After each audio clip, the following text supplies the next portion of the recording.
Hey, what's up, everybody? BDF44 coming at you with another video. All right, so PJ Tucker has opted out of his don't remember what that point was, but his $7 million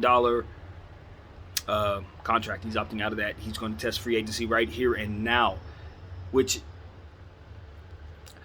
I'll say is a shock, but it's a double shock because I didn't really know his status in free agency. I didn't know he was up for that, so it's a shock not only on that front, but it's a shock that he chose to do this. It's one of those situations where I guess it's like we were talking about earlier. I don't remember if I was speaking to someone about this on the camera, somewhat about this, speaking to you guys about this, or just thinking about it. But some players find themselves in situations where they have to opt out because they're older and they need to lock up for many years. He's coming off a good playoffs. Well, not the greatest playoffs, but a playoffs run where he was in deep into the playoffs. Two good deep playoff runs, one of which he went to the championship, the other he went to the Eastern Conference Finals. And shoot, he was probably in the conference finals the year before that too. Now I think about it, I don't remember where he was before Milwaukee, but nevertheless, PJ Tucker has had some good years in a row, and I think it's time for PJ Tucker to cash in, or cash out, I should say. This is the time when you find that team that wants to give you the money that will ultimately take care of you for the rest of your career. Not really about money. It's more about guaranteed years. So, yeah, he's going somewhere to pay him, I believe. I don't think he's opting out for a championship situation necessarily because obviously he's in one in Miami. Could he be looking for a different, more long-term deal from the Heat? Sure, absolutely. I think that's reasonable to think, but it's also reasonable to think that they'll let him walk. I think that they have their eyes on bringing in a star. They had a lot of issues scoring the basketball, and I think that's going to be the direction they look in going. I'm thinking about shooting guards that are on the move. Zach LaVine, Bradley Beal, James Harden, Donovan Mitchell. I would imagine one of those guys are going to be a Heat. One of them. That's just me talking. I haven't heard anything specific, but that's just my guess. Donovan Mitchell seems to be pretty enamored with sending subs at everybody in regards to him joining Miami, it seems. So I think that that's a reasonable destination for him, to be utterly honest with everybody. So PJ Tucker could be on the move in a sign and trade deal, possibly. That could happen. If for something like that, I could totally see him being a part of some type of deal if they do that. But as of right now, he's opting out, and now we'll test free agency. So we'll see what happens. I think that PJ Tucker's going to have plenty of viable places to go.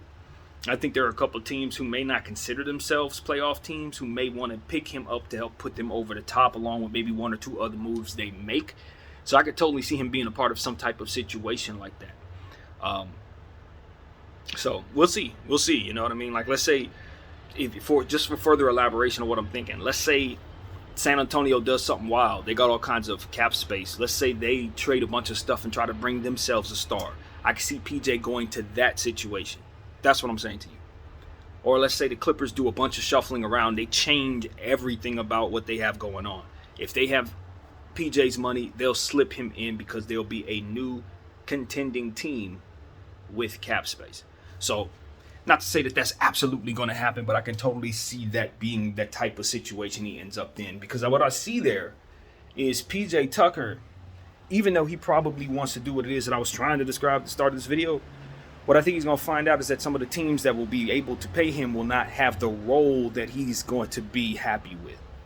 That's what I see in my mind's eye. All the teams are everywhere that he would be good at are teams like the Heat, who are already in a space where they probably don't want to add too many years to his contract. If anything, a team is probably going to look to have him short term to help them over the top because he's in that lane right now. You know what I mean? It's like, Phoenix. Well, not Phoenix now because I think they're going to lose Ayton, but a team like, whoever's going to be a contender next year. Boston, if they can free up some cap space, I'd imagine that would be a perfect spot for him. But more realistically, he'd probably end up in like Orlando or Indiana if he's trying to get the guaranteed years and money. So that's the only thing, man. As I start to get more knowledgeable, I'm starting to realize that teams with cap space do not have a whole lot of success ahead of them for this upcoming season. They're most of the teams like Detroit, they're not looking to really do too much. They got the money. Indy's not looking to do too much. They got it. Orlando got the money, etc. Not looking to do much. So, it's going to be tricky for guys, man. I think San Antonio is an interesting spot, and I'll make a whole nother video about that probably. But just looking at how things are shaking out, I'm pretty sure PJ Tucker is gonna find brand new destination opportunities that will open up as free agency begins. Because I got a feeling we're gonna see some shuffling, and there may be one or two brand new contenders. I'm telling you that right now. I don't know who it's gonna be. It might be the Lakers, might be the Clippers, might be both of them. But I think there's going to be some real shuffling, and some of these teams are going after it right away. So we're going to see what happens. I'm just going to keep my eyes open and get back to you guys with more that I find out. BDF44, thank you all for watching. I'm out.